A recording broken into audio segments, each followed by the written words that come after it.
Hi guys! Today we'll be recapping a story called I Don't Want to Be the Magpie Bridge. Please like the video and subscribe to the channel. It helps us a lot. Enjoy! The story begins with a chase game between a lady in a coat who wants her sword back, claiming she ordered it months ago, and a little kid who has no intention of giving it to her because the store owner sold it to him. The panting lady corners the kid, but she is taken aback when the boy skillfully executes a backflip to evade her grip and proceeds to run. However, the mysterious lady has something up her sleeve. She grabs a pink ball from her bag, which she claims is inspired by her favorite comic book, and despite never having tested her product on humans, throws it at him.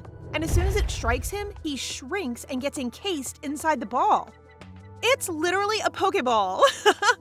She playfully looks at him and starts to imply that she will release him if he gives up the sword, leading the angry boy to agree. She rejoices to finally get her hands on the dwarven sword they've been fighting over. She then turns to the child and is prepared to pay him, but it appears that money isn't something this kid is concerned about. Instead, he threatens her not to appear again, or else he will make sure she suffers. After the child departs, she realizes that he gave the sword away for free, which implies she has messed with a rich noble.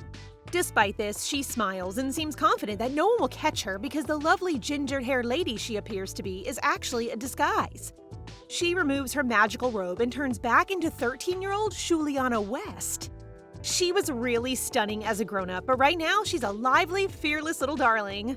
She then takes out her Magpie Bridge Escape checklist book and ticks off one of her achievements, obtaining the sword. When they get to Ogren Academy, Shu's 15-year-old brother Harun is scolding her for nearly missing her entrance ceremony. But Shu's best friend Hestia Flood, a beautiful girl with pink hair and soft features, doesn't care. She just thinks Shu is adorable, which her big bro agrees. Okay, I like seeing a loving bestie and a simp big bro. After ensuring that the two ladies are guided by the school guide, Harun waves goodbye and expresses his delight that they've enrolled in his school. Hestia then discovers that Shu chose the swordsmanship department, which concerns her because it's so unladylike. But our girl doesn't care what others say and is determined to do whatever she wants. Yup, as we all should. Now that they've gathered at the entrance ceremony, our brilliant Shu should be sitting proudly in the front row as an honor student, but she appears to be trying to avoid the spotlight. Then they announce the first year's representative, Hile Ord Ienis, which she recognizes as the Crown Prince's name, so she looks at the stage and trembles to realize that it is the young lad she followed, put in a Pokeball, and confiscated his sword, so she's likely screwed. Whoopsie! After the ceremony, Hestia receives all of the boys' attention, but she is uninterested and is only concerned that Shu is not looking good. For obvious reasons, she and the Crown Prince both attend the same school, and now she learns that they are both majoring in swordsmanship. On top of that, the very mention of his name disturbs her, but she chooses to ignore it and retreat to her room. Hess gets cranky by her enthusiasm, which contrasts with her dislike of the fact that their rooms are so far apart, and she pouts, prompting Shu to pat her head and promise to pay her frequent visits. Hess also claims that she's only concerned that Shu will forget her if the swordsmanship boys take all of her attention, unaware that she is the one who has won the hearts of all the boys, causing Shu to sigh and believe her best friend is such a baby. Adorable besties. Shu cautiously makes her way to her dorm room where she discovers that third-year student Hazel Minamizu will be her roommate. Shu believes it's bad luck the moment she walks in when she sees her brat-looking girl doormate, who is so upfront about how she doesn't like having a roommate. But she was very mistaken about this senior. In fact, she is a ball of sunshine. Yay! She's pretty too! Hazel is shocked to find that Shu majors in swordsmanship and aspires to be a knight. She remarks that it will be difficult for her to marry if she becomes a knight, prompting Shu to express her belief that marriage will never guarantee her future, so she prefers to have a solid salary with guaranteed severance pay for retirement. Hazel is ecstatic and proud of her independence and coolness, and Shu grins because she knows how people will react when she tells them she wants to be a knight. Some will think it's strange, like Hestia, and others will think it's amazing, like Hazel. She understands them because it's still uncommon for women to pursue careers in this world, and she may have been one of them if she hadn't had that dream.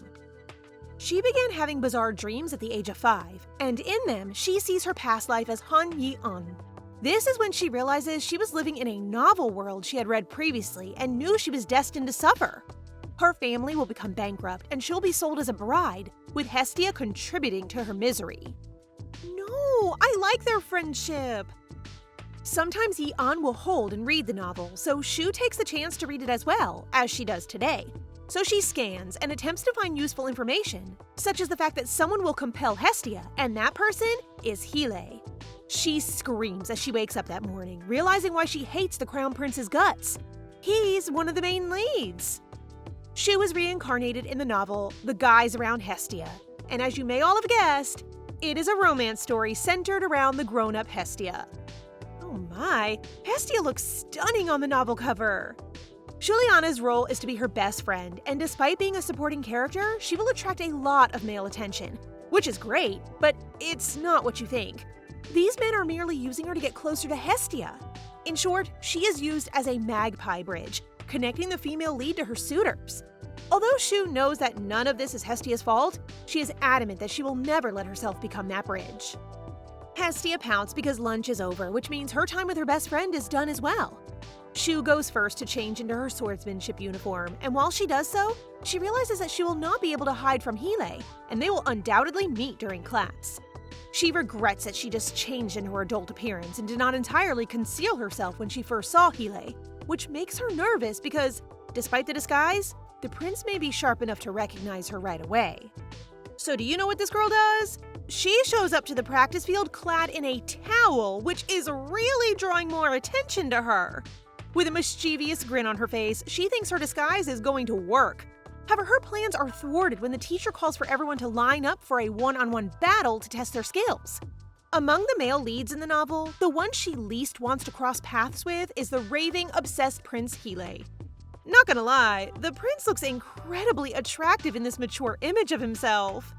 He will approach Juliana, and the innocent girl, unaware of his manipulation, will fall in love with him. And when things don't go his way with Hestia, this insane guy will torment Shu. That is yet in the future, but it is better to be safe than sorry. So our wee potato approaches her teacher and informs him that she is not competent enough to spar. She begs her teacher to let her train alone, but her teacher is determined that her passion for swordsmanship should not be suppressed, just because she's a girl. Although it's great to have a teacher who has her back, his current level of support isn't helping her, particularly because he calls out for Heelay to help her. Uno reverse on her, but we all love a supportive teacher. Ever since Shu started dreaming of her past life, a career in public service has always been Shu's goal. Since Royal Knights receive the highest pension, she began preparing for this goal at an early age by devoting herself to her education and working out every day. But all of her efforts appear to be going down the drain right now because of her innocent, supportive teacher, who may be the cause she ends up in jail for ridiculing the Crown Prince.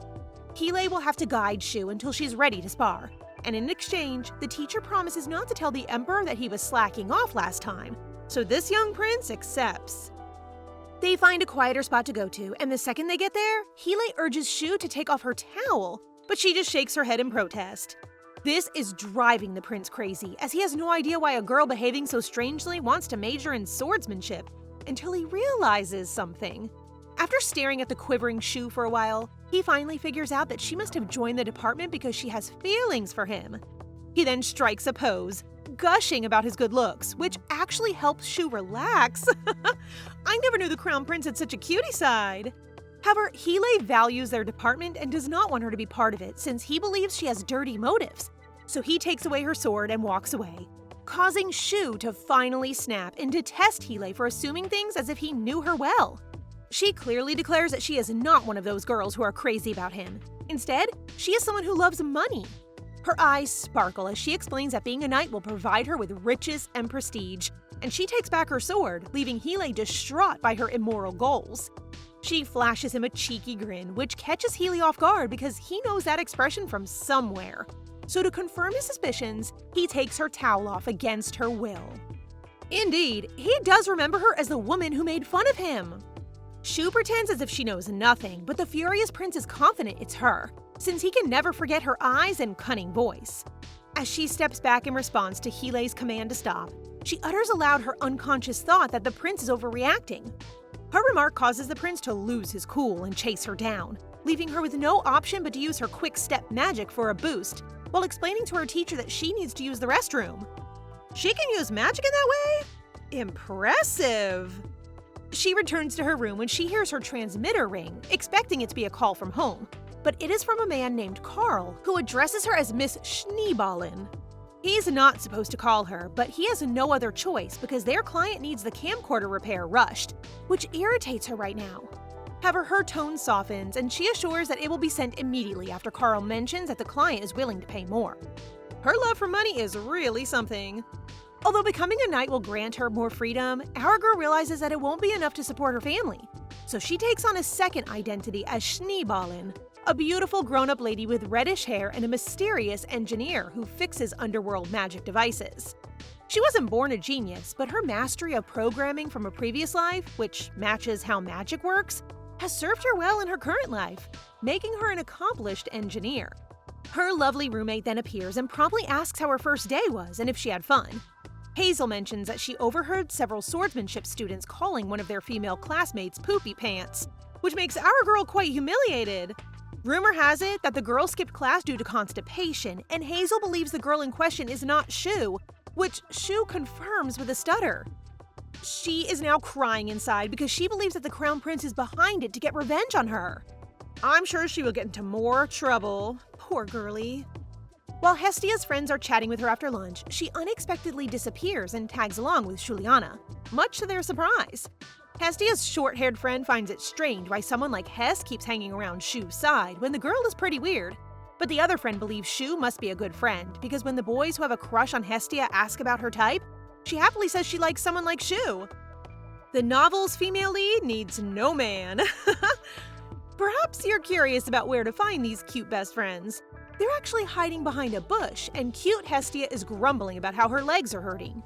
Hearing Hilei's screams and his search for her, Shu shuts Hestia's mouth in an instant, prompting her best friend to give her a frown, wondering what she did to the Crown Prince. Hest looks as if this is nothing new for her. Hilei then begins hurling rocks in all directions, with one hitting Hestia's head, causing her to scream. Shu has no option but to come out now, but before she can, Hestia decides to help her and comes out of hiding. She puts on a show as though she was frightened of him, and the prince's blushing indicates that her beauty had won him over. That was fast! After he inquires as to whether she was injured, our lovely girl assures him that she's all right, and abruptly goes away, preventing Hilei from even getting a chance to ask her name. He puts on an act of a young man head over heels for Hestia, and Shu can hardly stand how cringeworthy he sounds as he describes his emotions in, fascinating, romantic, dramatic dialogues. This prince cracks me up. He's so innocent and cute. But his mini show comes to a halt the moment Shu's transmitter gives a message that the recording is complete. She actually puts it in her pocket to repair when she can, but she has no idea it was recording until the embarrassed Crown Prince spots her. She runs to her dorm room yet again, convinced that she's about to be expelled from school. Suddenly, it dawns on her. She knows the Crown Prince's weakness and can use it to her advantage. Is he the male lead? One thing is for sure, those two adorable little ones will become frenemies. The following day, they come face to face again in swordsmanship class, and Shu smirks as she pokes fun at Hilei's one-of-a-kind dramatic confession from the day before, making the prince feel ashamed. That face of regret. Shu further humiliates Hilei by playing one of the recordings, which causes him to freak out. He then grabs the transmitter and begins to destroy it with his sword. However, he finally gives up when Shu shows that she has made multiple copies of it. He is now very frustrated that she's taking advantage of his weakness, so Shu stops making fun of him and starts negotiating seriously. Firstly, she mentions that in order to thrive in the real world, one must have connections. Since the First Order of Imperial Knights does not have any female knights, she fears that she may be rejected and instead sent to the Second Order, regardless of her competence. When Hilei starts to think that it could be true, Shu goes all dramatic and demands that the Crown Prince become her connection.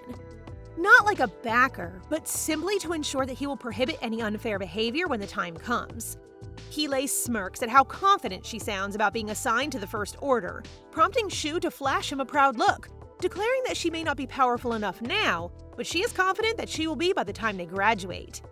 Hilei likes her confidence, so he accepts, and they shake hands to seal their agreement that in exchange for becoming her connection, she will destroy all recordings. Following this, Hilei sheepishly requests another condition.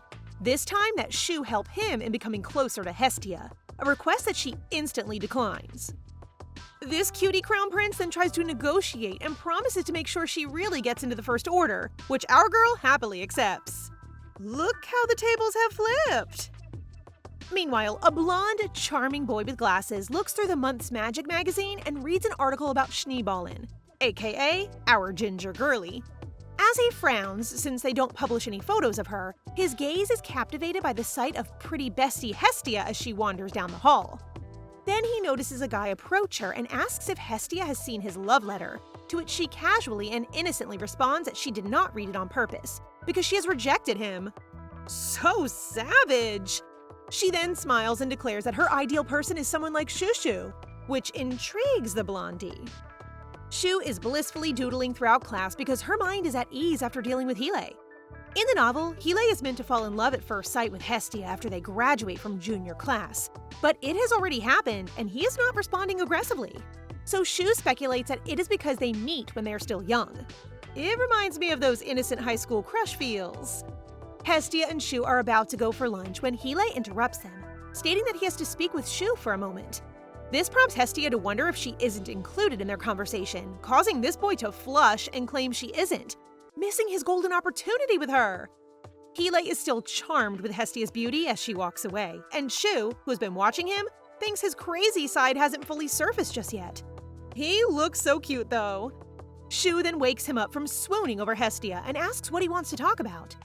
Hile appears to be upset that she used magic to boost herself while debuffing him from their sparring yesterday. But he acknowledges that he has never seen magic as irregular as hers, which is why he was unable to counter her properly. His disheartened expression reminds Shu of her brother from her past life. So she cheers him up and compliments him on how, despite being already competent, he knows how to reflect on his mistakes. This does the trick, and he's back to being proud of himself in no time. Shu then suggests that Hile help her gain strength and stamina while she helps him fight unethical tactics, which he gladly accepts. The next day, Hile proudly presents her with a list of physical training, including 1,000 push-ups, 5,000 sit-ups, and other superhuman exercises, which she believes are intended to punish her. However, Hile returns that question to her because it looks at the list of training she gave him of enduring 200 magical enhanced punches, 200 beatings, and so on is all to bully him, which makes our girl smile and scratch her head. Shu enters her dorm room looking exhausted, as if she just came back from battle, which makes Hazel concerned about her. But Shu manages to claim she's alright before collapsing on the floor. The prince really shows no mercy. Thank goodness she was able to take a shower, cause good hygiene is a must.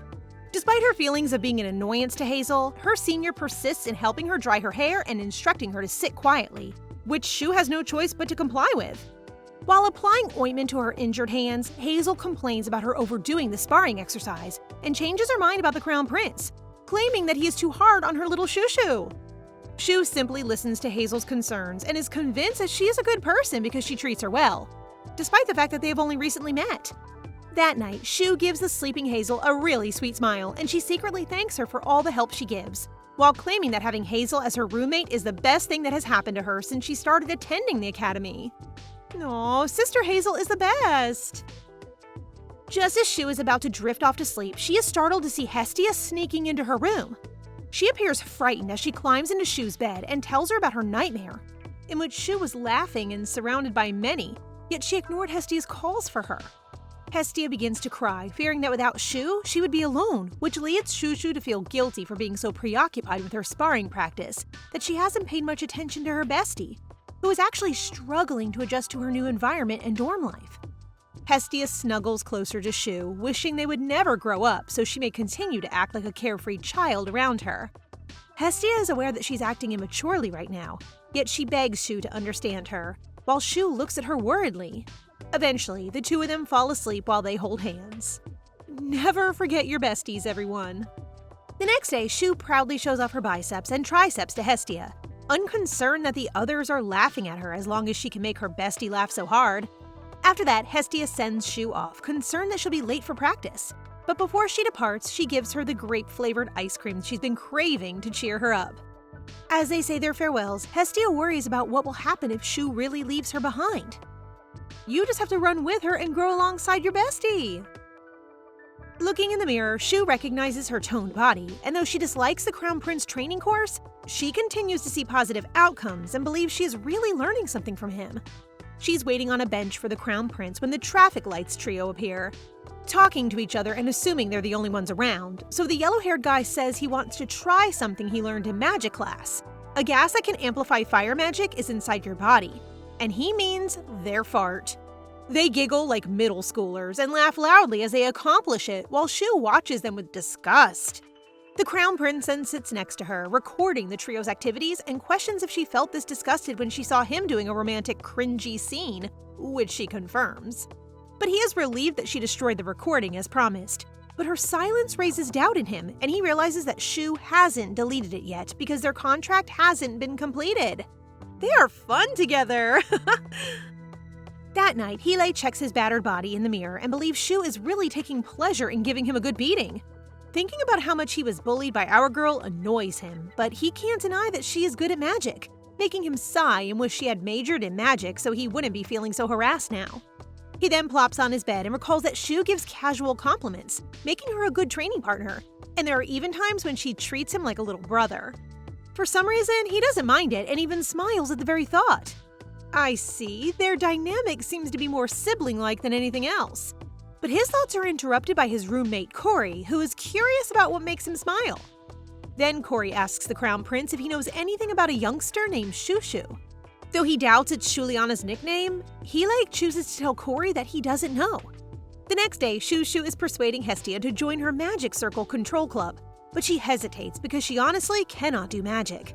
Hestia apologizes and departs, while Shu is contemplating her potential recruits, when Cory appears and asks if there's a student named Shushu in her class. Shu is examining Cory's appearance, and she finds his gaze strong and somewhat frightening, but handsome. She becomes suspicious of him and asks for his identification and the reason he's looking for Shushu, but he simply claims that he's curious about his appearance. Before leaving, he asks her to deliver a message to Shushu stating that Cory Dubois has been looking for him. Oh, he thinks our Shu is a boy! His name makes her gasp, and she identifies him as one of the male leads. He is the heir to the powerful Dubois Marquess family, and one of the main characters who loves Hestia. In the novel, even though he seems uninterested in her because he's so absorbed in learning magic, he really cares about Hestia the most. Abruptly, she calls him and confesses that she is actually Shushu, leading Cory to scratch his head because he thought she'd be a boy due to the nickname. After she introduces herself as Juliana West, she asks what he needs from her, but it appears that he was merely curious who she is since Hestia had mentioned that Shushu is her type. Shushu pauses for a while, remembering how Hestia was so attached to her when they were younger, but she can't believe she's going around talking about it at school. She then comes to the realization that Hestia and Cory have already met early, just like with the Crown Prince. She is still thinking about the novel when Cory interrupts her to tell her that he's leaving. She thinks that the novel might happen before they graduate, but she turns her focus to her recruitment paper as she needs at least one person to start the club, but everyone she knows is already in good clubs. Then she realizes that Cory Dubois could be someone, so she hurriedly exits the room to go after him, recalling that he is an outstanding magician in the novel. Since the club is dedicated to magic, she is sure that he will gladly join when she convinces him to do so. She grins and calls him over, acting all friendly as she shows him the recruitment paper and strongly asks if he wants to join her newly formed Magic Circle Control Club. She adds that this club will study magic circle manipulation using magical theories and formulas. Though intriguing, Cory wants to join a large group because a small club requires more work. He constantly says the same thing when she begs, when suddenly a teacher goes by and orders Cory to stop bullying her, even though he's not. Shu asks him if he's constantly misunderstood due to his tough appearance and asks him to smile for her, but he warns her she'll regret it. Shu flinches at his evil smile, and now she understands why people misinterpret him. She gasps for air from the dread she felt and frankly asks him if he doesn't have any friends, which brings a pitiful expression to his face. I feel like he's a softie. Once Shu figures out that Cory is that awkward guy, she manages to get him to join her club. They are then given a cozy club room, and her only problem is that their club will be dissolved if they do not do well, so they must come up with some sort of project. But it appears that Cory will be of no help because all he comes with is a box full of snacks and his blanket. After that, he hits the couch for a quick nap, which is fine with Shu. But then he gets a startled realization. With club activities every 2 days, he'll have more time to relax. This makes him happy, but our girl gets the chills just looking at his smiling face. He then gets to his feet and tells Shu she should stop being so polite and start calling him by his name, like any good friend would. However, given their social class differences, Shu simply lacks the courage to do it, forcing Cory to put a biscuit in her mouth and shoot more treats every time she refuses. His expression is pure evil, as he swears that he's fine with doing snack attacks all day long until she calls him Cory. How do you win a friend? Feed them sweets. He really wants a friend, cutie. Following that, the two have a great time together conducting magic experiments. Their magic lessons have begun, and Shu, who is clearly uninterested in the subject, can't help but notice how lovely Hestia's voice is. She then sees Heelay and Cory with their class outside the room, waiting for them to finish, which makes her even more frustrated. And all she wants is for their teachers to finish their lesson. But things take a shocking turn when Shu's teacher notices that she's only fake singing and demands that she sing the whole verse, or else she'll not dismiss the class. With no other option, our girl clears her throat and begins singing with confidence, and everyone around her is blown away by her performance. They are all suppressing their laughs. As a proud girlie who doesn't care about what others think, she starts singing her heart out, and everyone, including Cory and Heelay, can't help but lose it, laughing and crying at how terrible she is.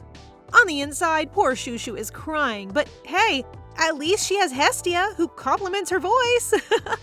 I love how the setting looks like your normal high school.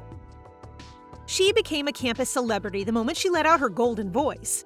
Now, whether she's in class, at recess, or even in training with Heelay, no one can help but make fun of her, and she can only hope time passes quickly.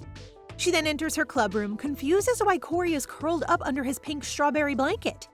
She notices an already prepared snack on the table and reads the note Cory wrote for her, which she finds sweet until she realizes that all of the snacks are excellent for her throat. She furiously takes his blanket, and there's our sweet boy trying his hardest not to burst into laughter. Sorry, Shushu, but you will go down in the school history books. Cory has been looking for Shu for days, just so he could give her treats. Today, Hestia notices that Cory hasn't appeared yet, which surprises Shu because Hestia used to be afraid of him. But it appears that she isn't nowadays because he seems friendly around Shu and even gives her sweets. Right? He is such a sweet boy. Speaking of Cory, he shows up, which makes Hestia stand up, and he then gladly offers her a snack, all the while Shu watches the chemistry between them. Shu and Cory are now back in their club room, and after learning that they would be making magical tools to present to the school, Cory becomes excited and eager to help Shu with everything.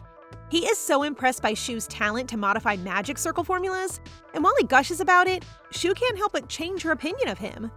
Cory is a kind guy who is brilliant at magic but humble enough to learn, leading her to conclude that he is a far better fit for Hestia than Heelay.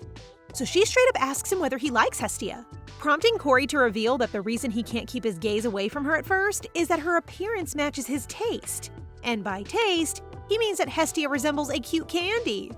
His answer is so vague that Shu makes a troubled face, which Cory catches and causes him to casually clarify that he does not go looking for her to visit Hestia while smiling and drinking his tea. My guy got some riz! His explanation surprises Shu, so to avoid being awkward, she jokingly responds that she knows he looks for her since he has no friends, making Cory angrily blush, which no longer makes her shudder in fear. Instead, she finds Cory cute. They are so cute. I'm betting on these two. Shu is experiencing another dream in which she sees her past life as a loving sister to her two younger siblings and bickers with her other little brother, Han Se-yu. It was just a usual happy day until she received a call in the middle of the night informing her that their parents had been involved in an accident, causing her to wake up crying. That morning, Hestia looks concerned at Shushu because she barely ate her lunch, to which Shushu just responds that it was due to a lack of sleep. Her dreams lately have been very clear. It's lovely when she has dreams when she's just watching her past self read the novel. But she dislikes it when she has dreams about her awful memories because they feel so real that it makes her heart ache anew. During club time, Cory shows Shu what he has learned from the theories she taught him on how to modify formulas on the magic circle, impressing our girl. He combined the magic circles and it worked, prompting Shu to commend him on his quick learning ability. He returns the compliment and expresses his gratitude for her lessons, which makes him question why she chose swordsmanship since she is so good at magic. And you already know the answer. Imperial Knights earn more than Imperial Magicians. His questioning does not end there. He wants to know why she goes to such lengths for money since her family isn't exactly poor, which baffles Shu because no one has ever questioned her this deeply before. That's when you can tell he really cares. If she's honest, it's because she doesn't want her past life to repeat itself. She used to live a life of comfort, but after her parents passed away in a car accident, only misfortune followed her. Aside from inheriting the family's riches, she also took on her father's business debt, forcing her and her 3 siblings to live in a room in the basement. Oh, that explains why she sounds so desperate for money. She understands how difficult it is to struggle for money, so even if she's unaware that her parents will soon become bankrupt, she will still do whatever she can to safeguard her future because misfortunes happen unexpectedly. After remembering her siblings and realizing how much she misses them, Shu begins to sob, which Cory notices and apologizes for his careless questioning. He is so worried that he decides to use magic to compel her to sleep, wrapping her in his strawberry blanket and placing her in his sleeping spot. Surprisingly, Shu lets her guard down when Cory gently pats her head and softly urges her to sleep till she feels better. Sweeter than his candies. She appreciates his caring nature and loves the pleasant aroma of his blanket. He is certainly the main lead, right? Today, Shu develops an earring that helps in mana control to give Cory as a token of appreciation for his cooperation with their club activities, and for being so kind to her. She smiles as she thinks about it, hoping Cory will like her small gift. Aw, go date already! While things are becoming fluffy with Cory, the charming crown prince is grinning evilly because he has planned a new tough training course for Shu as payback for Shu's impulsive attacks on him when she is down.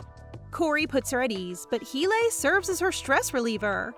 Cory enters the club room and is shocked to see that their project is almost finished. But upon closer inspection, the small mountain model resembles the mountain near the academy, the Ogron Mountain, which Shu confirms. This reminds him of the swordsmanship major's final exam on that mountain, which surprised Shu that Cory knew it, but then learns that magic majors will also participate on the test. The model appears to be relevant to their exam, but Shu intends to explain everything to him after the test, which Cory accepts.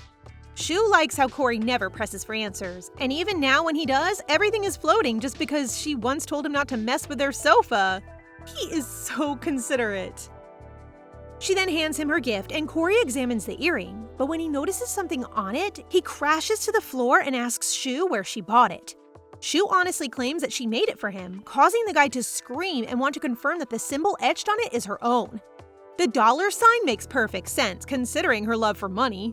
Cory then slyly asks her if she is schneeballin' and shows her the article and enthusiastically flails his hands, raving about how amazing her items are.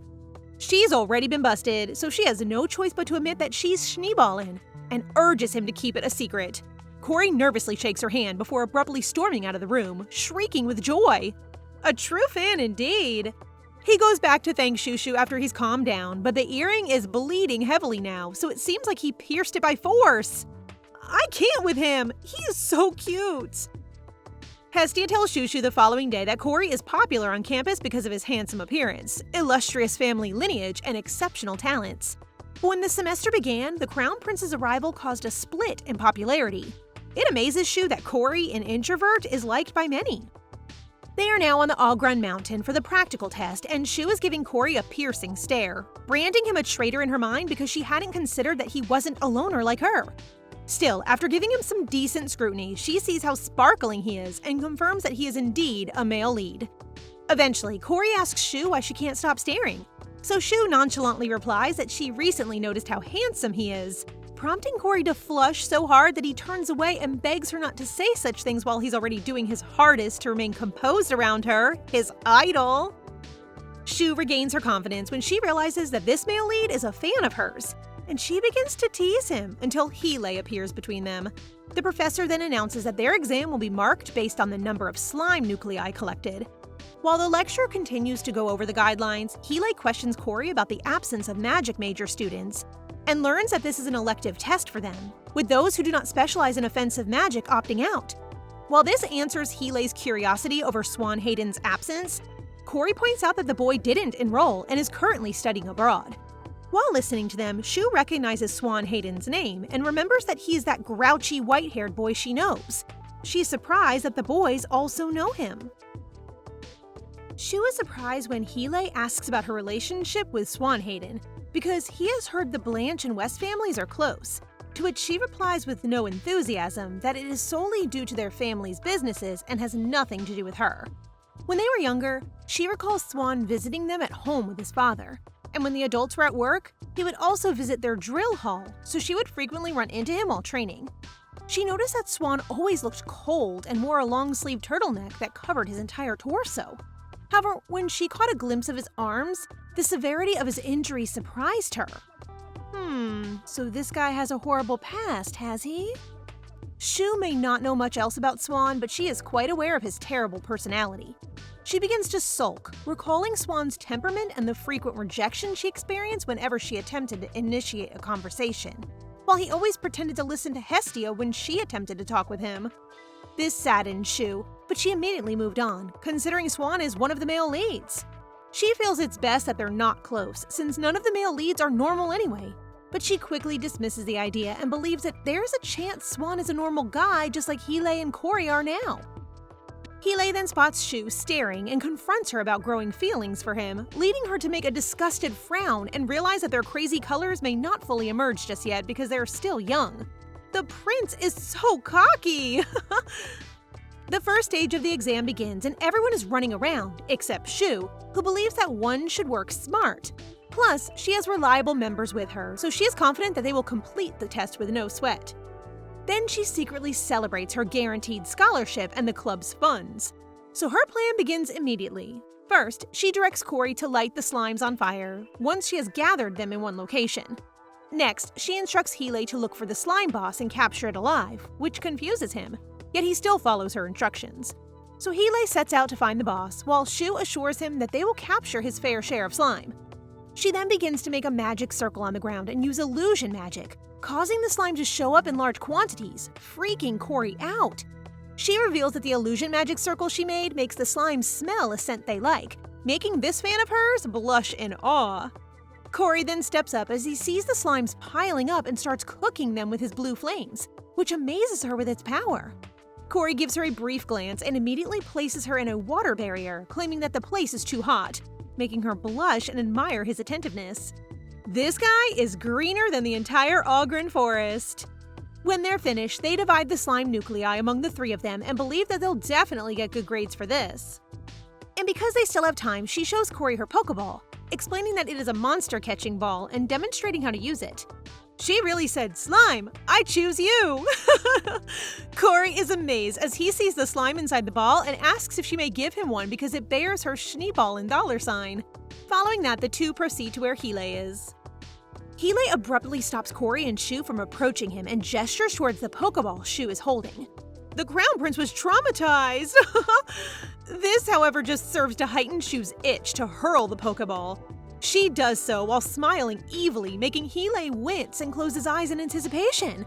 He then becomes embarrassed when Shu actually shoots it at the slime boss he beat, which sparks their never-ending arguing, with Cory throwing fuel to the fire by stating that they are close. In spite of their quick denial, Cory can tell they're close by their smug and bickering expressions. Ooh, someone is jealous. Shu obtained the scholarship she had hoped for after the final exams, and she is now filled with joy and pride. Brains and humor. Yeah, totally deserved it, girlie. They get to go home for the holidays after final exams, and Hestia is overjoyed to have more time to spend with Shu during their break. Hestia asks Shu to help her pack, but Shu hesitates for a while because she wants Hestia to stop being so dependent on her. However, Shu realizes that she only has herself to blame because she spoiled Hestia too much since she reminds her of her siblings from her previous life. Shu then grabs Hestia and firmly tells her that she should start packing her own things and being independent because they will soon be pursuing different life paths, so she should learn to look after herself. Shu then waves goodbye and heads to the club room, leaving Hestia alone there, looking dejected. Hes is beginning to scare me a little. Shu and Cory are now observing the slimes they collected and putting them into the mountain model they created. Their goal is to study monster behavior in real time, and she is overjoyed that they have finally completed their project report. Cory then notes that the teacher in charge of the clubs is interested in their project and expects that they will place high in the club rankings next semester. It's fantastic news, but what draws Shu's attention is that Cory only joined her club because she was persistent, so she is concerned about whether he will stay next semester. Of course he will, he's your fan! The following day at lunchtime, Healy urges Cory to wake up and go eat lunch, grabbing him while feeling frustrated at how sluggish he is. He also mentions Shu's recent lack of enthusiasm for their training and blames Cory for influencing her. After hearing Shu's name, Cory snaps out of his doze, apologizes to Healy by giving him some sweets for not being able to eat lunch with him today, and then rushes to the club room. Getting close to the grumpy crown prince is something Cory never expected to happen, and he starts to wonder how it all started. Then he realizes that he is usually in the middle of Healy and Shu's arguments, which causes him to chuckle and thank Shu for bringing him a new friend. Upon entering the club room, he notices Shu peacefully sleeping on the couch. Intrigued, he crouches down to get a better look at her face, all the while wondering why he isn't as enamored with Hestia's beauty as everyone else. He finds himself fixated on Shu and begins to question whether he has developed an addiction to her face. That's a low-key confession. After staring for I don't know how long, Cory can't help but think Shu is pretty, so he ends up braiding her hair while Shu wakes up confused as to what happened to her hair, braided in different directions. Her looks make her feel stupid and ugly, prompting Cory to panic and immediately remove all of the braids. After he's done, Shu looks at her reflection in the window half asleep and turns to Cory, stating that her curls still make her look ugly, which in reality is incredibly beautiful and makes Cory's heart skip a beat. He gives her a warm smile and gently remarks how cute she looks, causing Shu to finally snap out of her slumber and begin to blush. Cory then puts a clip-on orange-shaped earring on her ear to express his gratitude for the earring she gave him, and it is also proof that he will remain in her club. After that, he bows to his club head and smiles at her with the most adorable look imaginable, which makes Shu turn around in fear that Cory may overhear her heart about to explode. They make each other's heart race, which means the ship is sailing, right? Right? While she's still calming down, Cory invites her to lunch with him, which Shu declines, but this guy isn't backing down, especially since Healy blames him for making Shu exhausted. He uses his magic to lift her to the canteen, but when her transmitter rings, she decides to take a call and then follow Cory later. After Cory leaves, she answers the call and starts to panic when the caller is Carl, who quickly relays the message that someone respectable wants to meet with her. Today is the first day of their vacation, so the two boys are saying farewell to Shu. It seems like these three are truly becoming close friends because they have plans to go on a food trip together during the break, I believe. The Crown Prince goes first, followed by Shu, as Cory claims he will meet someone on campus first. Inside the carriage are now Shu, Hestia, and her older brother, Harun, who is complaining about how Shu has never paid him a visit. Oh, I nearly forgot about this simp brother of hers! Harun wants to hug her, but Shu won't let him, making him pout since he'll miss being able to hold her when she gets married.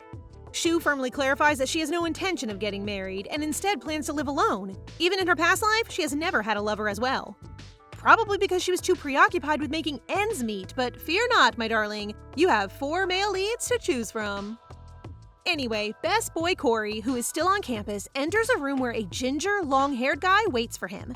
He is Evanus Lunasa, a third-year student and the son of the Lunasa merchant group's leader. In accordance with their agreement, Cory then trades the magic stones he bought for the Schneeballen item he requested from Evanus. Evanus hands him a small box, cheerfully revealing that he barely got it at auction after a long and tough search.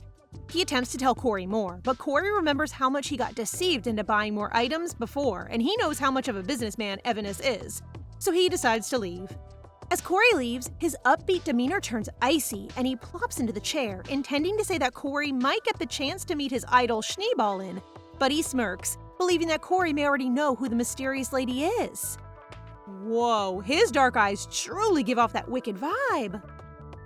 As soon as Shu and Harun exit the carriage, their attendants cheerfully greet them, and their adorable young brother rushes to hug Shu. Harun also waits for a hug from Kareem, but this kid knows how to play with his brother's feelings and bluntly refuses. But Harun is overjoyed when he receives a hug from their granny servant, Lita. But it appears that this grandma has confused him for Shu. I cannot with them. Let me give you a hug, Harun. They are now eating supper, and both of their parents are delighted to hear their stories, so Shu can't help but smile at how comfortable her life is compared to her previous life. After that, she takes a careful look at her beautiful mother and notices that she's glittering today, complete with a new elegant dress and jewels. This means her mother went on a shopping spree, wasting their money, prompting Shu to shoot her a disapproving look that causes her mother to shudder. She got her looks from her mother, though. They're both so pretty. But she lets out a deep breath and decides to let her mother off the hook for now. She figures that they probably went above and beyond for today, so she doesn't want to ruin their spirits. Lita then serves Shu the apple pie she wanted, but the first slice causes her to nearly choke. Granny should just knit for her masters. That night, her maid Emily is giggling after learning that Lita mistakenly used sugar for salt, which is why the pie isn't edible. While Emily massages her legs, she understands that Shu is the reason Lita hasn't been dismissed yet. No matter how bad their financial situation is, Shu could never terminate her as she is their family's longest-serving employee and understands that no one would hire someone her age. Shu then asks Emily if her mother has been spending too much money lately, which causes Emily to feel uneasy and say she has no authority to tell her. So Shu decides to simply ask her little CCTV, Kareem. She enters Kareem's room and requests a report on their mother's spending, prompting Kareem to flinch, sob, and apologize before disclosing the information. Shu enters her room, shaking in anger because the various invoices she is holding are all the receipts for the items her mother purchased. She throws it in the air, enraged that their debt has increased. Mom is really wasting money, oh my! She has no choice but to work twice as hard as Schneeballin, so she checks through her messages and sees Carl's message regarding the Lunasa merchant group, who want to meet her, which makes her grin because they are a big shot, which means big income for our girl. The next morning, Shu brings all of the receipts to her mother and is aware that she used their emergency savings despite her clear orders not to touch them. Her mother sobs as she asks for forgiveness and admits that she was so down when she and Haroon left that she went shopping to cope. After that, she acknowledges that she's a bad mother, making Shu almost fall for it, but not today, Mom, not today. Shu is lucky that her mom truly cherishes her children, so she aims to use her mother's maternal love as her weapon. First, she breaks down in tears, making it seem like she questions her mom's love for her because she continues to do things that could lead to her being sold, prompting her mother to stand up and believe she's speaking nonsense. Her mother is clueless about the consequences of her spending, so Shu takes the chance to remind her that the ladies of a poor household will be sold as brides to wealthy families. Her acting is so spot on that her mom now looks like she just saw a ghost and is now promising to never let it happen. At least her mom is a good person. Shu then gives her a hug, exaggerating how she does not want to starve or be kicked out, before immediately changing her tone and ordering her mother to refund everything she purchased, which her mother can only comply with. She played with her mom's heart. Sorry, Mom, but we need to save. Now that's done, it's time for Schneeballin to make some money. She has transformed into her Schneeballin disguise and is led to a room within the headquarters of the Empire's best merchant group, Lunasa. While she waits uncomfortably in the room, the thought of the ka-ching money she will receive upon completing her client's request fills her with excitement. Suddenly, the room starts to grow increasingly hot and she starts sweating heavily under her hood. Despite this, she stays cool and patiently waits for her client. But after what seems like hours, no one shows up. Shu can't take the heat anymore and chooses to remove her hood, which turns out to be Evanis's cue to bang his way into the room.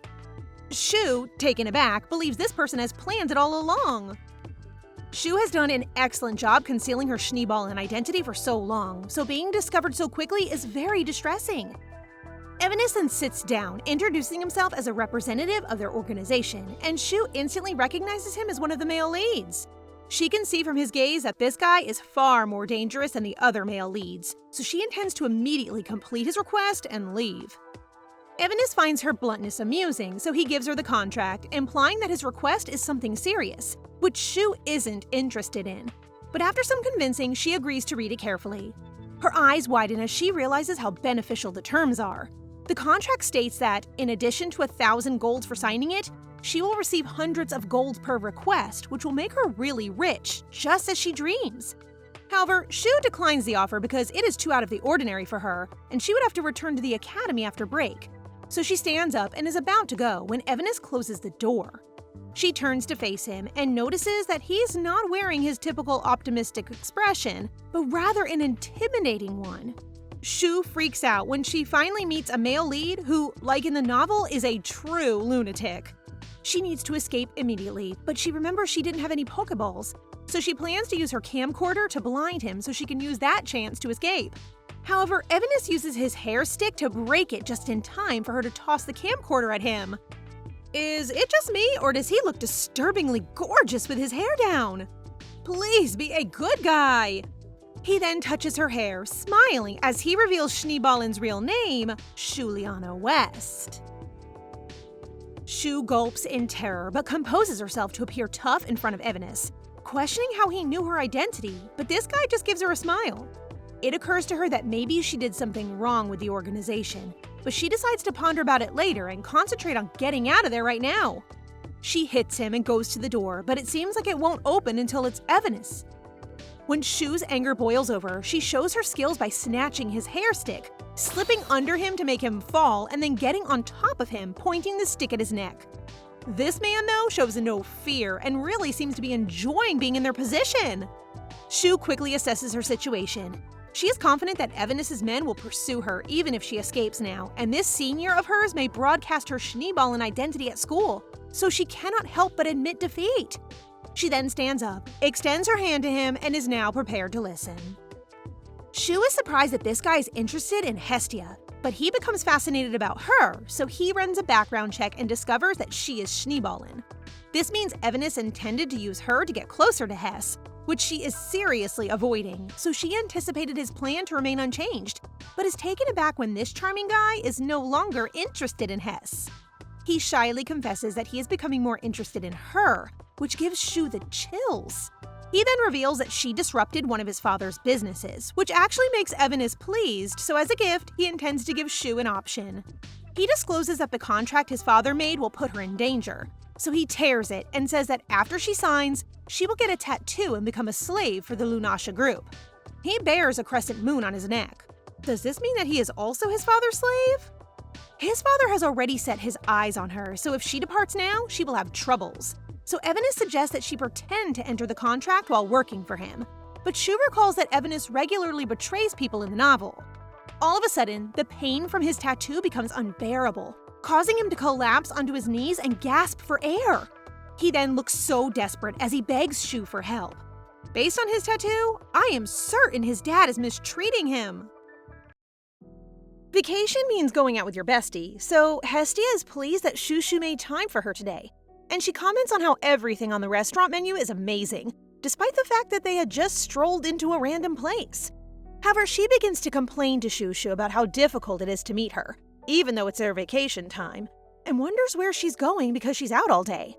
Hestia then assumes that Shu is meeting Cory and the Crown Prince without her, but she promptly denies this and clarifies that they have indeed planned to go on a food trip, but it will not happen soon, leaving Hestia to wonder when. However, Shu doesn't respond to her, leaving Hestia disappointed by the lack of attention from the very person who invited her. Hess sounds like a jealous girlfriend here. Shu quickly apologizes, but in reality, she's busy fulfilling Eve's request while closely monitoring her target. Shu actually ended up having a secret agreement with Eve after visiting the merchant group's headquarters. She has accepted that she's already offended Eve's father and the leader of the Lunasa merchant group, so even if she rejects Eve's offer, she is convinced that the leader will ensure that she no longer finds work, or worse, will be assassinated, leaving her with no other option.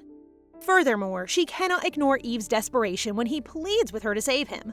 The tattoo will pump poison into your body if you reveal the group's secret, so he warns her not to sign anything with Lunasa if she does not want that to happen to her. The situation clarifies that Evanis and the head do not share a traditional father-son relationship. After her mini-date with her bestie, Shu is now on a rooftop with Eve, using her telescope and commenting on how strange it is that their target isn't leaving their office.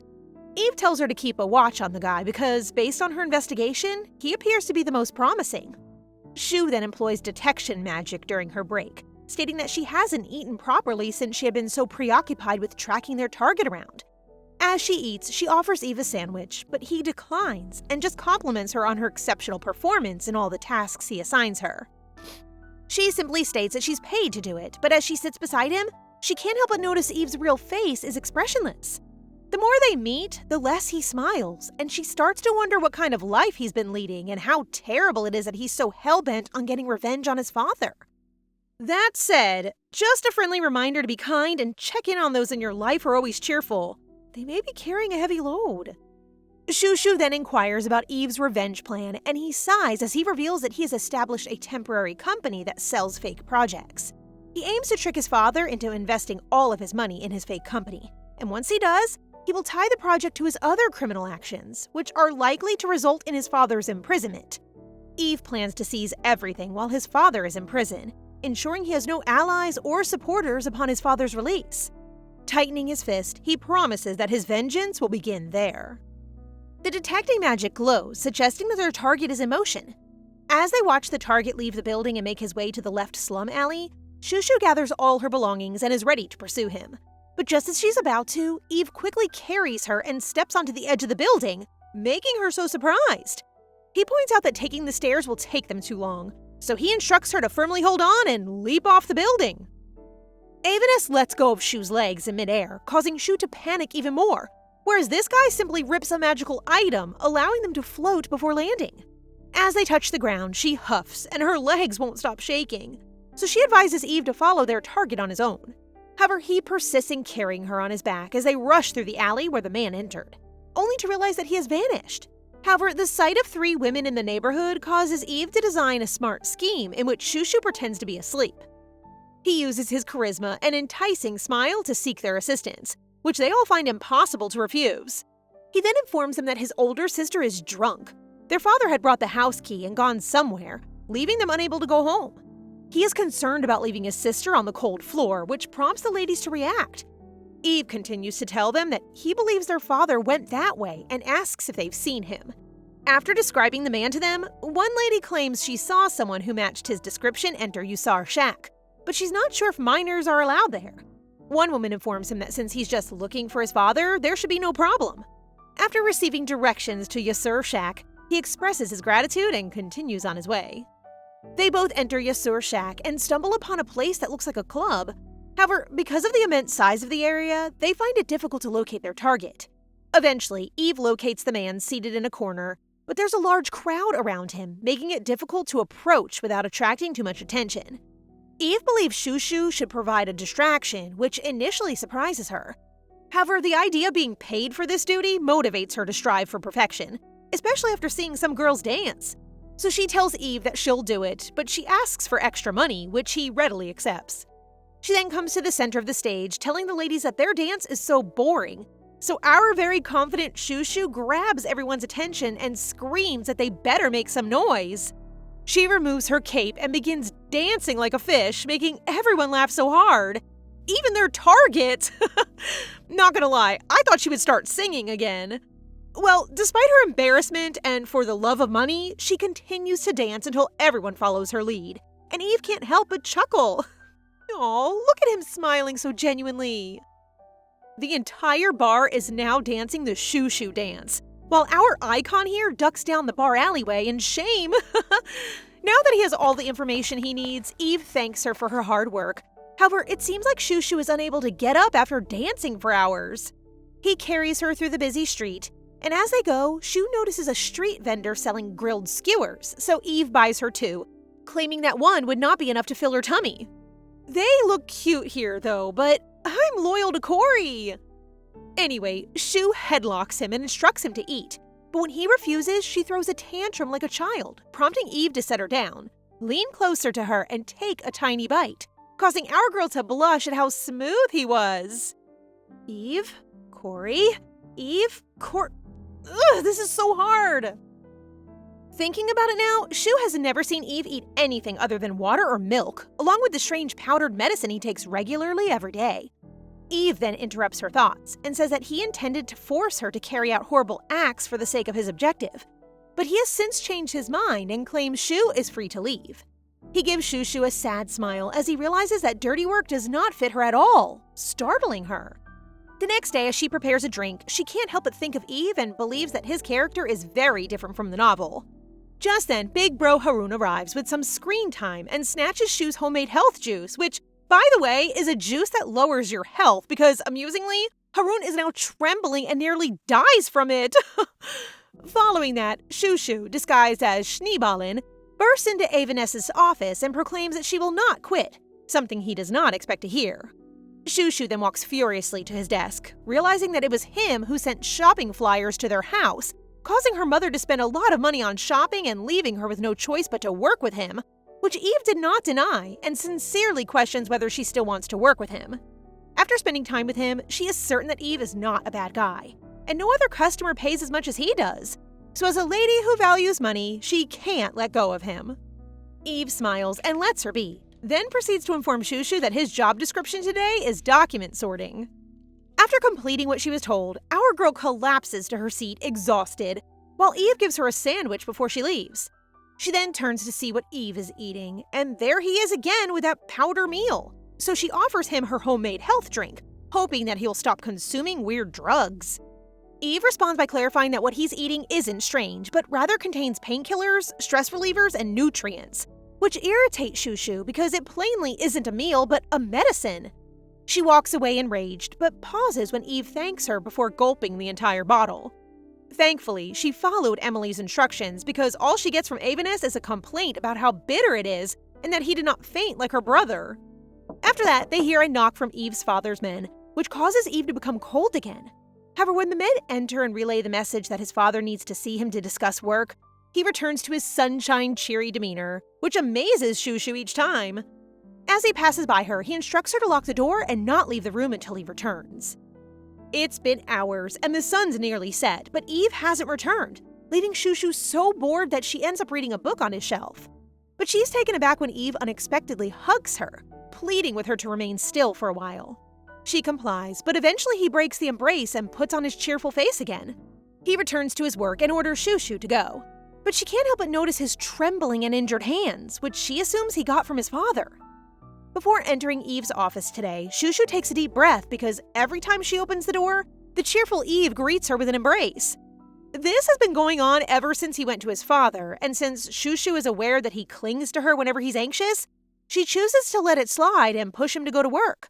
She's so patient with him. He smiles and follows, but this guy can't help but play with Shushu's hair simply because it feels like dog fur, prompting her to start tossing him back and forth. After that, Eve becomes serious and proclaims that they will do an undercover investigation, the last of their work, since, if successful, he will be able to put a stop to his father's wicked doings. I don't know, but every day he gets more likable. Shushu arrives home as Eve instructs and requests that she disguise herself completely as a 10-year-old child. Because it will require a lot of magical power, Eve gives her a magic stone that reminds Shushu of the earring my best boy Cory gave her, which also holds mana. OMG, Cory is in her thoughts! Could this be a sign? Anyway, it's time to transform, so she concentrates on the magic stone and imagines a different look in her head to activate the transformation magic. However, this is her first full transformation, so she's quite anxious. As she opens her eyes, she finds that she has black hair and black eyes, exactly like her past self. Han Ye-an! She is so pretty in every lifetime! She looks in the mirror with a sad expression on her face, but she instantly stops herself from becoming emotional because what matters now is the present, so off she goes. She's now in the city, and she remembers something very important. Today is the day she promised Hile and Cory to go on a food trip. She finds that they are waiting for her at the park, so she approaches them while disguised and introduces herself as Yan, who works under Shushu. She proceeds by telling them that something important has come up, and Shushu has ordered her to tell them that she can't join them. As Hile accepts, he looks at her as if to ask if Shushu is overworking her, while Cory grabs Hile and simply thanks the kid for informing them. Cory then pats her head and smiles at her, warning her not to do anything dangerous before waving goodbye, which makes our Red Riding Hood patootie Ye-an, aka Shushu, smile, who isn't surprised that Cory recognizes her given what a magical genius he is. The fact that he recognized her only increases my desire to cheer for him and our girl. After that, Shushu hurries to the alley where she and Eve are supposed to meet. But before she gets there, a man appears out of nowhere and grabs her. The man in the hood asks if she is a Lunasa guild informant, which Shushu finds weird because even if Eve's plan is leaked, no one should be able to recognize her because this is her first appearance as her past self. So she takes a different approach and begins crying, causing the guy to let go of her while questioning whether she is truly not the Shushu with fluffy dog hair who pushes him to drink a health drink. He takes off his hood, and despite being in a disguise, This guy is obviously Eve based on how he portrays her, which irritates Shushu even more because he tried to frighten her. They are currently in a forest and have ambushed a carriage belonging to the Lunasa Guild. But no matter how hard Eve looks, the document he's looking for isn't inside. As far as Shushu is aware, it is a document with proof of the guild's investment, but it appears to be far worse. It has the record of Lunasa investing in a guild that conducts a slave market. Shushu finds it hard to believe that a large guild like Lunasa would engage in such an act, given that it is the most prohibited crime in the Empire and carries severe punishment. Actually, darling, it appears that your tactician friend, who is now smiling so innocently, is the one who persuaded his own father to invest in it, and it is he who created the fake guild that operates with the slave market, making sure to present his father with enormous benefits, and boom, his father fell for it. This immediately causes Shu to mentally note that she should never be Eve's enemy. After that, she discovers that Eve's father notices that the investment was a trap, and despite not knowing that his own son is behind it, he takes his fury out on him, which explains why Eve has been anxious and injured for the past few days. One thing is certain, his father must have taken the document himself to the villa, so the two resolve to make their way there. But first, Eve pushes the unconscious men out of the carriage one by one. The guys will eventually die after being tortured by his father, so Eve intends to let them go gently. And when he turns to gaze at Shu with empty eyes, he requests that she just enter the carriage, which she has no choice but to do. Shu realizes how horrible the underground world is, and how Eve lives in an entirely different world, so she can only cover her ears while he does his thing outside. Eve's father is clearly evil and must be dealt with quickly, because how could he put his own son through this? They've arrived at the villa, and Shu finds it odd that the guards let two kids in so easily, but Eve ignores her and continues straight to the basement office. When they get to the creepy stairs leading down, Eve gives Shu one final chance to leave, warning her that what she will see will be horrifying. She can tell this guy is concerned about her, but she merely slaps him on the back, telling him that she's a professional, and they continue heading deeper. Shu's eyes widen, and she begins to tremble as she discovers that the place is filled with cages containing children who suffered both mental and physical abuse. Eve explains that this place is actually Lunasa's headquarters, and the villa's primary purpose is to train talented individuals. They will undergo a rigorous test, and those who successfully pass will become members. By test, he means a death match in which everyone must kill each other until only 3 remain. Shu is shocked, and she gasps as she believes Eve must have also gone through the horrific training, which Eve notices, so he smiles and confirms that he did, in fact, grow up here. He was upset that he was forced to consume poisoned food, which is why he couldn't eat well. But before he can say anything else, Shu smacks his mouth to get him to stop. She wonders why he behaves like it wasn't a big deal, leading him to explain that he doesn't want her to be terrified of him because he needed to kill a lot to become a winner of this crappy guild. The thought of it makes Shu clench her teeth, but she tells Eve it's not his fault because he was forced into it by his own father. Then, in a fit of rage, she yells at Eve to never forgive his father and that she's willing to help him get revenge. Her comments strike a chord with Eve, making him smile, but also making him sad that he has to put her in such a difficult situation. Shu requests his glasses, and because he feels guilty about making her see anything horrible, she puts a spell on them to make bad things cute. After that, they head to his father's dungeon office, where Eve plans to distract him while Shu searches for the document using her magic. Upon their arrival, Eve's father, who, despite his good looks, I find unattractive, smiles and greets them, inquiring whether they are the new recruits. Eve starts acting like a delighted little boy, and Shu takes the chance to look around. She eventually finds the document in a cabinet using her magic. However, she is taken aback when things for Eve turn ugly, as he is being stomped and kicked, but she obeys Eve's order to keep going. Just as she's about to open the cabinet, she freezes in fear as she feels Eve's dad close behind. She quickly turns around and finds a gigantic teddy bear thanks to her amazing glasses, and even though this man is already aiming a knife at her, all she sees is a glittering cardcaptor wand. But the head of the guild decides Eve needs his attention first, so he swings his wand, his knife at him, leading our girl to give him a powerful kick. Sure, you can't be mad at the dad when he looks this cute, but yeah, beat him! That kick knocks out the father, but she freaks out because this was never in their plan. So she rushes to apologize to Eve for making things worse. However, her shock intensifies as she witnesses the towering bear standing up, coughing pink blood, and demanding answers about her sender and purpose. They really made this rated 13. The bear then suddenly rushes towards her, wielding his wand, prompting Shushu to swiftly take out her dagger to defend herself, catching the bear off guard with her impressive swordsmanship. However, the bear grows more and more frustrated and forcefully pushes her aside, resulting in Shushu losing her balance and crashing into the wall of books. Eve desperately pleads with his father to stop his actions after witnessing her fall, but his father coldly tells him to be silent and wait, assuring him that he will tear Shushu apart. Despite Eve's pain, he prepares to attack his father, but Shushu stops him, and with a trembling voice, she assures him that she can handle the situation, fearing that the tattoo's restrictions may cause Eve great harm. She continues to defend herself against the bear, but as it hits, she feels magic rather than human power, so she uses her search magic and discovers that Eve's father has equipped himself with a variety of attack and defense magic tools. Yup, just your normal rich people things. She then considers strengthening her mana and takes the magic item she used for the transformation magic earlier, which still has a small amount of mana.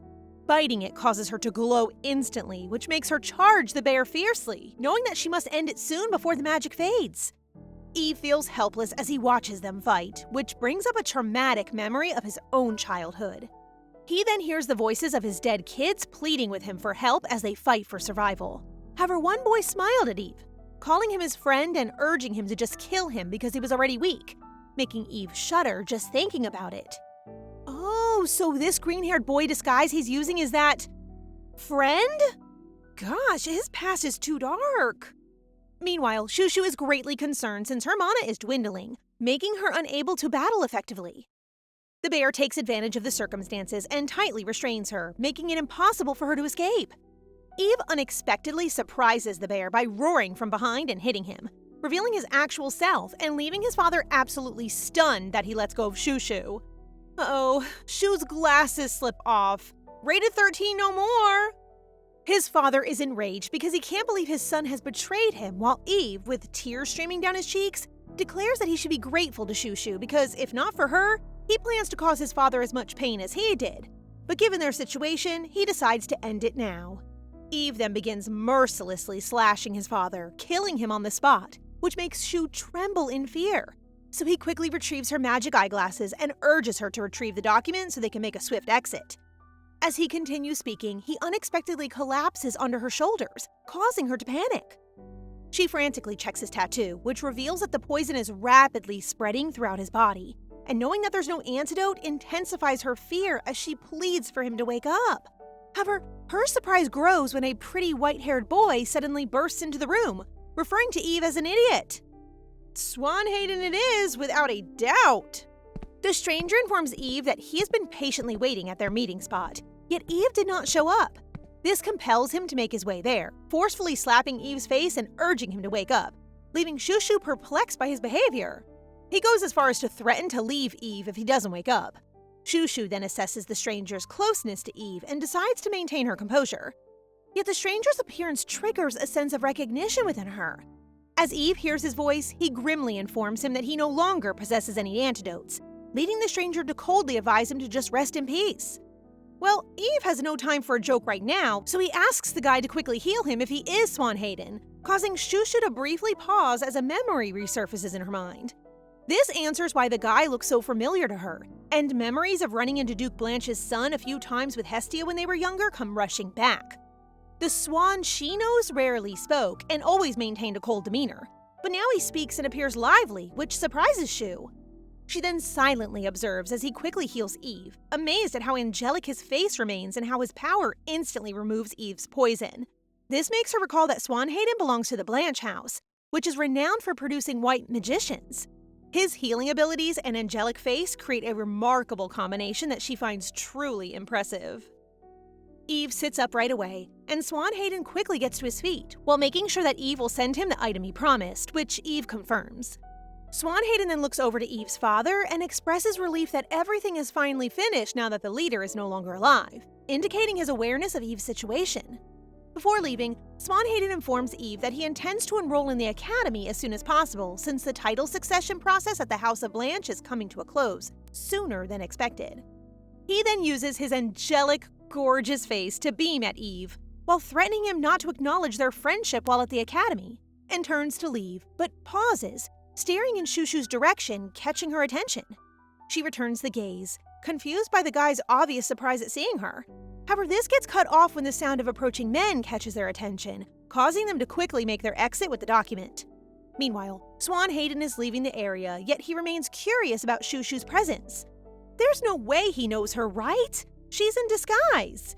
Anyhow, I'm glad he's not the typical emotionless male lead. The following day, news of the Lunasa Guild leader's death quickly spread, sparking controversy about the royal family's decision to launch an investigation into the guild's illegal activities in the underground world. Shushu hears Emily's news, but she's eager to hear other news than that, so Emily tells her that it's unusual for her to spend days rolling around in bed. Well, after her trip in the traumatic basement, our girl is now twice as exhausted as she was before. However, when Emily reminds her that school will resume soon and advises her that she should reconsider how she spends her vacation, Shushu gets her energy back and asks Emily for assistance in preparing to go out, excited for the prospect of having a good time. Our Shushu refuses to allow her vacation to end without having fun, so she goes out with Hess, treats her adorable marshmallow little brother Karim, goes on her promised food trip with Cory and Hele, and even takes some time for herself. That is, until big bro Haroon starts bugging her. She goes to visit Eve at his recently purchased building today, and as soon as she enters, a rushing Eve greets her, ready to hug her, prompting her to quickly leave and slam the door. Eve is devastated, but he agrees not to hug her after she threatens not to enter if he does. Cutie. Eve makes a meal for her, and he even eats veggies himself, which surprised Shu because it is the first time she's seen him eat actual food. This makes him reflect, and he realizes that after his father died, he began to feel free, as if the shackles around him had vanished, which could explain why he suddenly regained his appetite. Given all they've gone through together, they both smile at each other, but Shu becomes annoyed shortly after because this guy still can't eat much, so she ends up eating his portion as well. Eve then asks whether he can hug Shu out of the blue, which shocks her to the point that she spits out her juice and states that even though she promised to spend time with him, what he's asking is too much. He seemed to have expected this kind of reaction, leading Shu to suggest that he should get a puppy since he always thinks of her as a squishy, fluffy dog. Besides, she can't just hug him because she might lose her chance to date anyone because of him. But Eve nonchalantly says that she doesn't need to date anyone and reminds her that if she gets married, she will have a lot of restrictions and won't be able to use her talents anymore. She scoffs at him, declaring that she's a competent woman who can take care of herself, prompting him to slam the table and demand that she bring a respectable guy as powerful as a dragon. This guy is incredibly stubborn, and nothing she says would get through to him, so she immediately goes. But she realizes that Evanes is similar to her brother, which actually makes her smile. Okay, people, Eve here is a brother figure. Just after that, the new semester has begun, and poor Shushu is teased again by Hele because she is the only one of the four who has not grown. Cory just smiles while Hess defends her, but Shushu is crying on the inside. Gosh, the main leads are growing so fast. Shu has finished unpacking her stuff at her dorm, and glancing in the mirror reminds her of how much Hess, Cory, and Hele have grown in just a few months. Can we just admire how mature and attractive they become? As an anxious girl wanting to become taller, she goes to the club room and asks my forever sweet addict Cory what his technique is for gaining so much height. But he has no secret and simply speculates that it could be due to the veggies he ate or a growth spurt. It's not only Cory. She's also questioned Hazel, who suggests she drink milk, Hele, who believes she just shrinks, and her pretty bestie, who assures her that she's fine just as she is. She also contacted Haroon about how to grow taller, but her older brother refuses to tell her anything unless she comes to see him at the seniors' building. Shushu is really annoyed right now, but desperate times call for desperate measures, so she sneaks inside Haroon's building using Cory's yellow carrot printed blanket. Hazel, however, notices her right away and squeals, causing the other girls to swarm and admire how adorable Shushu is. They really treat her like a baby. Hazel's clinginess can be quite remarkable, but not until Evanes shows up and begins calling her his beloved Shushu, the one person she really wants to avoid. After Hazel and the other girls leave, Shu gives Eve a disgusted look to ensure he does not ask for a hug or anything else, and she insists he take her to her brother. Eve smiles and claims he is her older brother, when the real brother appears and becomes enraged at whatever Eve is doing with his younger sister. Look at that! Haroon is really dashing when he's dead serious. Eve turns to look at Haroon, and being the businessman that he is, seriously asks Haroon to buy his brother's rights, sparking an argument between the two as Shu tries to sneak away. They look more like siblings than Haroon with their matching orange hair, so with that said, could I have Haroon instead? Kidding. That evening inside his dorm room, Eve is laughing so hard as he rewatches the recording of Shushu's fish dance, and he realizes how much fun it is to be with her, so he wants to keep her by his side forever. When this guy acts like this, I don't see him as a brother figure, but rather as a potential match for our girl. In any case, since the class has already begun, our Shushu has been blessed to have such caring classmates who give her bottles of milk, work together to stretch her body for her, and even the lunch lady gives her a whole bowl. No, not a bowl, but a whole basin of soup that is good for her bones. I love her school. While walking with Hestia, Shu reveals that Hele is the one who informed everyone to support her in her height struggles, which makes Hess laugh at how caring everyone is about her bestie. Hess resolves to cheer Shushu up by swaying her around, but she bumps into someone holding 2 huge boxes. Shu swiftly assists Hestia in standing up, while the person she runs into sounds furious, but to their surprise, the guy is none other than Swan Hayden. He pauses, stacking the boxes, and glances up at the 2 ladies. Upon seeing Hestia, he greets her with a smile, but my girl Hess doesn't appear too thrilled to see him. There is definitely beef between the 2. He then walks away, leaving Shushu confused as he didn't even greet her, which greatly irritated her. Shu is currently practicing a jumping exercise on the training grounds, but she can't get over the fact that Swan didn't recognize her when the 3 of them were childhood friends. However, she suspects that he simply forgot about her and only remembered Hestia because, after all, she is the novel's female lead, so she chooses to let it go. After that, Hele, her personal trainer, strikes her in the head because she stops jumping, prompting Shu to question whether doing what he says would actually make her taller, which leads to the 2's usual arguing. I also miss these 2's interactions. They pause as their teacher announces the arrival of a new student in their department, who, to Shu's surprise, is Swan. Blessed with another gorgeous character, which means a new ship is going to sail. Let's go! Swan's entrance creates a buzz among the students as they are aware that Swan is a Blanche, a family renowned for producing white magicians and healers, and they are astonished that someone of his caliber would join the swordsmanship department. However, hearing some girls squealing at Swan causes them to stop overthinking Swan's decision, because they're still having no clue why there are ladies in their department now, whereas Shu simply smiles proudly because it is her decision to join the department that has inspired other girls to follow. She then looks at Hele and is confused when she discovers the Crown Prince clutching a tree in the corner. He really does not want to interact with Swan, since the white-haired boy's swordsmanship style irritates him and causes his clothing to shred.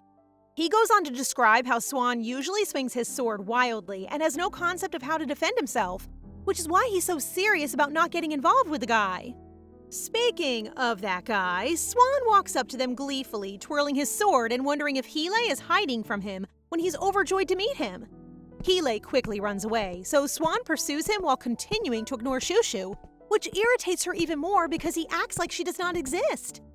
It has been days, and Shu notices Swan staring at Hess all the time. In the hallway, outside the classroom, and even while they snack in the garden, which leads her to believe that Swan has feelings for Hestia. Today at the field, Shu sees Swan smiling, running away from the traffic light trio because, instead of sparring with them, he slashed their uniforms into a heart shape. Swan then clings to their teacher and claims that the trio is bullying him, which upsets their teacher and prompts him to have a brief conversation with the trio. Now that they've left, there's only Shu and Swan left in the field, which Swan hasn't noticed yet, while Shu glances at him, wondering if he'll still ignore her today. Swan turns around and flinches when he finally sees her, making Shu smirk at what he'll do next. But instead of speaking to her, this guy trembles and runs away. Shu can't believe Swan isn't just avoiding her, but genuinely hating her. My guess is that Swan is secretly in love with our girl and is simply too shy to look at her.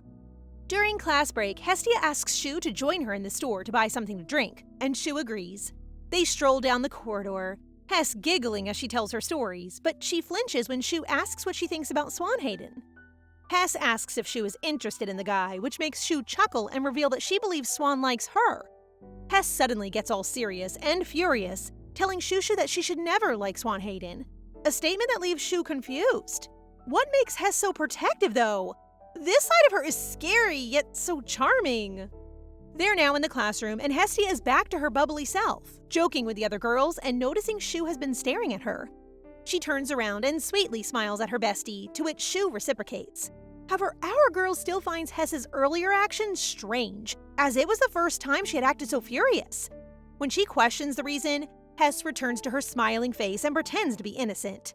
Shu feels exhausted from thinking about Hess and Swan Hayden, so she gets up and goes to hang out with the boys to make herself feel better. She cheerfully strolls to their classroom and calls for Cory, but she is surprised to see Swan fighting with Hele. Swan turns serious and attacks our crown prince with flying origamis, causing Hele to freeze in place until Cory, my guy, sees Shu. When he calls Shu, Swan crashes on the floor, prompting Cory to get Shu out of the room. After eating the sweets Cory had given her, Shu's mood improved, prompting her to declare Cory the best because he immediately recognized her need for something sweet. He is, and you, darling, better not change your mind. Outside the classroom, Cory silently requests that Shu place her hands in his uniform pocket. When she does, she is taken aback to learn that he has used spatial extension magic there. Cory smiles and tells her she may come to him whenever she wants, because he will always provide her with something to eat. Can these two be the endgame, please? While walking around the campus, Shu spots a man sleeping on a bench with his uniform hiding his face. She then notices a magic video recorder and magic stones on his side, which are extremely expensive, and assumes it must be Hele. She approaches him and removes the uniform covering his face, only to discover that he is not a black-haired crown prince, but Swan, who looks very handsome in his messy hair and tight black suit. However, the furrow in his brow and his intense stare convinced her that she had upset a dangerous beast. Shu promptly apologizes for being rude, which causes Swan to stand up, concerned by her comments, and likely due to his nervousness about our girl, he trips and falls to the floor. That evening, Shu asks Hess to help her stretch, hoping that it will make her taller. But Hess becomes uneasy after noticing that the lights on the second-floor classroom are turned on, implying that someone is watching them. Shu allows Hess to wait on the side as she performs her final stretches, but she trips and hurts her ankle, prompting Hess to quickly check on her while Swan jumps from the second floor. Oh my, look who's worried now! Shu is surprised by Swan's unexpected jump from the balcony with a shirt on his head as Hess looks on disapprovingly and quickly goes to get a first aid kit. Swan offers to help with her ankle, pointing towards it, but she politely refuses, doubting his motives towards her. Still, Swan uses his healing power on her, leaving her speechless as she absorbs his healing magic. She is astounded by the incredible effects of Swan Hayden's magic, which not only heals her ankle but also brings a deep sense of relaxation to her entire body, a sensation she finds difficult to believe. Then, much to her surprise, he removes the bandage from his arm, carefully wraps it around her ankle, hands her some healing potions, and quickly stands up as he advises her to be cautious in the future, leaving her speechless as she gazes at the healing potions in her hands. Yup, I am now positive he likes her. Even so, Hess gives him a disgusted look and tells him he's being foolish as he walks past her, while he does the same to her. I am now really curious what happened to them. But anyway, Swanee guy, you have rivals. My pinky girly and my best boy Cory. Shu is staring inside her room at the magical potions that Swan has given her. She is certain that he is ignoring her because he despises her, but the way he reacted earlier confuses her, and she sighs, unable to determine his thoughts. She then decides to learn how her friends feel about Swan. First, she goes to Hele, who tells her that Swan is acting strangely because the guy enjoys bullying others, but he has recently been smiling a lot. Hele then whispers that he notices Swan is keeping an eye on her, so she should be extra cautious. Next, she seeks Cory's advice, and he assures her that she doesn't need to be concerned about Swan while braiding her hair, as he believes Swan is similar to him. Look how they bond! Guys, meet Mom and Dad. She then asks him to elaborate more so she can understand, but he simply smiles and says Swan is unusual, so she should be cautious. She gazes at her reflection in the mirror, content with the way Cory skillfully braided her hair, and ponders how her two friends share the same perspective on Swan. Interestingly, Aveness is quick to suggest that she distance herself from Swan, which surprises her because she has never been close to him. He pats her head and warns her that Swan is dangerous, emphasizing that if he tries to speak to her, she should notify him, which makes her wonder why everyone is warning her in the same way. Eve then expresses concern over Swan Hayden's recent behavior, but before he can finish, Swan enters the room and dismisses his comments as nonsense. The boys then start bickering, and Swan drags Eve out of the room, leading Shushu to conclude that she shouldn't change her views simply because he helped her once, and since Swan dislikes her, she should avoid him. Today, Shushu is shocked when Cory and Heelay tell her she needs to take the Subduing Intermediate Monsters test with Swan Hayden, leaving her to believe that they are establishing a team without her. They chuckle and inform her that they will not be taking the test since Cory has been requested to fix the school's magic equipment, which would count as a perfect score on all of his practical tests. Heelay then gently pats her on the head while smirking, as he informs her that he must leave to take the Empire's official qualifying exam for excellence in swordsmanship, and playfully teases her about their skill differences, eagerly anticipating her reaction. Cory gives a strong warning regarding the next subjugation exam, advising her to consider pairing with Swan Hayden. Heelay also agrees, giving her the impression that they really care about her well-being, so she just assures him that she'll think about it, despite her doubts about partnering with Swan. On the day of the exam, the coordinators reiterate the same rules from last time, but warn them to exercise caution as they face intermediate-level monsters, and they will conduct a head count after the test. They notify everyone that if they finish early, they must return to that location rather than the academy, and the buzzer sounds to indicate the start of the exam. The students then begin to confront the different types of monsters that they encounter. Meanwhile, Shushu is constantly on the move, doing her utmost to battle every monster that crosses her path. She is currently gathering the Shahal core to complete her test requirement, and though feeling tired, she takes pride in completing the exam independently, dismissing Cory and Heelay's excessive concerns. Shushu completes the exam ahead of schedule and chooses to relax by a tree, patiently awaiting the others. However, it appears like she has a fever that is becoming worse, causing her to shiver, and the test has nearly drained her mana. She has concerns about using fire magic to keep warm, fearing that she may unintentionally cause harm to the forest. Suddenly, she hears a piercing scream and rushes to check, only to find that the girls who have recently entered the swordsmanship department are surrounded by monsters. And the worst part is that they're on a cliff. Our girl leaps off and swings her sword, determined to finish the monsters at once with her limited mana, leaving the girls in awe. After defeating the monsters, the girls approach her to express their gratitude, and she instructs them to take the core, prompting the girls to wonder how they may show their gratitude. While engaged in conversation, Shushu unknowingly approaches the edge of the cliff and loses her footing, resulting in an accidental fall. As she falls, her mind is racing with thoughts of her magical abilities, frantically hoping they'll still work, only to be disappointed. She can't believe she'll die like this and regrets not taking Cory and Heelay's advice. However, she suddenly feels someone healing her and awakens to the sound of someone calling her name, only to be surprised to see Swan Hayden in front of her. He looks so scared and worried and cute. The next thing she knows, she's waking up in the school's infirmary, remembering everything from her fall from the cliff, particularly the anxious expression on Swan's face. Let's take a few hours back, shall we? Swan ends up helping her as she tries to walk after she falls from the cliff. Her problem is that she doesn't know where to go, so she has no choice but to shyly ask him if he knows the way, which causes Swan to sigh, but he confirms that he does, so he walks first so Shu can follow. Shu can't believe this guy is mad again after making a worried expression a while ago, making her want to grab him by the collar and demand to know why he keeps avoiding her eyes, and why he always seems to be there when she needs him. She then pauses for a moment to take a breather because her body still hurts from the fall, which Swan notices, but she simply assures him that she's alright. But an experienced healer like Swan can't be fooled, so he leans in to take her temperature and sees that she's burning. His gaze softens again as he says that she should tell him when she's hurt, which she observes, so she takes the chance to start a conversation with him, asking whether he recalls anything from when they were kids, causing Swan to flinch. He looks down and admits that he remembers how close they were back then, and he shyly requests that she not use such formal speech with him because it seems weird, which puzzles her. The mood around them appears pleasant already, so she finally asks what is upsetting her as to why Swan is avoiding her, but he simply looks away and avoids answering her question by continuing to walk. prompting Shu to wonder whether she did something wrong with him or if he simply hates her. Swan is taken aback by this and immediately turns to her, considering that he will never dislike her. Then, all of a sudden, Shu tumbles. Swan rushes to her rescue, but they both crash to the ground with Shu pressing down on him. Swan is very red right now and uneasy, hoping that someone will help him while he picks grass to control himself. That's just really adorable. He then shuts his eyes and asks Shu to stand up since he can't dare push her away. However, Shu runs out of energy and collapses. Back to the present, as soon as she leaves the clinic, she notices Swan sitting in the corner, who immediately embraces her.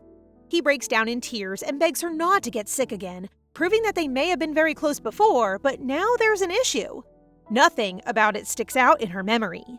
Swan then gives her medications and offers to give her more if they're not enough, all the while maintaining a worried expression and demanding that she avoid feeling sick again.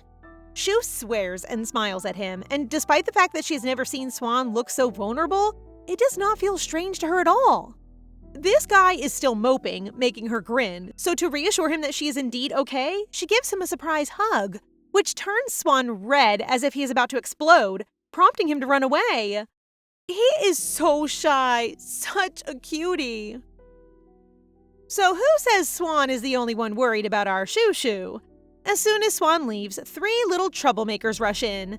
Hess, who appears to have been gardening and is now crying as she swings her shovel.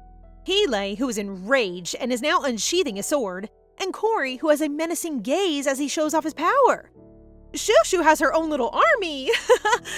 They calm down when Shu explains that she only had a cold and that Swan had helped her. So she tells him that she's now fine and encourages them all to continue doing what they were doing. However, her friends scold her, and Hele even uses his authority to order her to return to the infirmary while Hess and Cory hold both of her arms. Anyone looking for Avaness and Big Bro Haroon? Sure, they're frustrated when they get there, but these two are clearly of a different species. Upon noticing that their sister is refusing to rest, they immediately smash the infirmary door in an attempt to get their teacher nurse to let her use the sickbay. Their love for Shu is so funny and adorable. I really love them all. That evening, she receives a call from her loving mother, who is worried sick after learning that she fainted and is upset because Shu did not even call her. Shu promptly apologizes while her mother recounts the time she caused her concern. But what surprises Shu the most is when her mother narrates the time she got lost.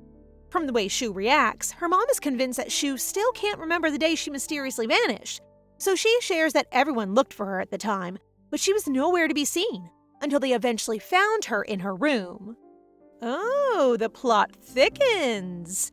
Shu, having slept so late the night before gathering information about her disappearance, is so sleepy the next day that Hess finds herself compelled to drag her away from her table for lunch. However, Shu's hair got caught on Hess's pen, which Shu recognized because Hess had been using it for a long time. Hess appears surprised by what she said, but she smiles and reveals that she gave it to her, which Shu cannot recall. Did someone abduct her and erase her memories when she was young? Shu is currently seated on a tree branch sipping juice just below the training grounds, thinking about the pen she supposedly gave Hestia. The pen bears Shu's initials, indicating that she did indeed gift it to her bestie, but no matter how hard she tries, she can't remember anything about it. However, her thoughts are interrupted when she witnesses Swan sparring with Jimmy, who was the #1 in his class before Swan transferred to their school. This Swan, with his black shirt and body bandages exposed while he effortlessly evades Jimmy's attacks, deserves to be my wallpaper. Swan's apparent boredom enrages Jimmy, prompting him to yell that he must fight him properly. As an obedient classmate, my guy gladly complies, and his gaze suddenly turns bloodthirsty. Swan uses his killer aura to launch an attack after another while playing innocent, prompting Jimmy to immediately kneel down and accept defeat. It appears that these two have a bet, and since Jimmy lost, he wonders what he should do, prompting Swan to bring up the prettiest girl in the class. No, the prettiest in the school, which Jimmy assumes is Hestia. Shu listens as Swan corrects Jimmy, stating that it is the girl who is always next to Hess but is too embarrassed to give her name, causing Jimmy to become annoyed and begin describing Shu as a stinking shorty with orange hair. Uh-oh, it seems like you gave the wrong answer. Based on what you said, Swan is clearly prepared to dispose of you. Thankfully, Jimmy is sharp and begins praising Shu, So Swan stands up and tells him to bring every photo or footage relating to her before he leaves. Meanwhile, Shu, who is witnessing all of this, is in denial and believes they are talking about another girl with orange hair.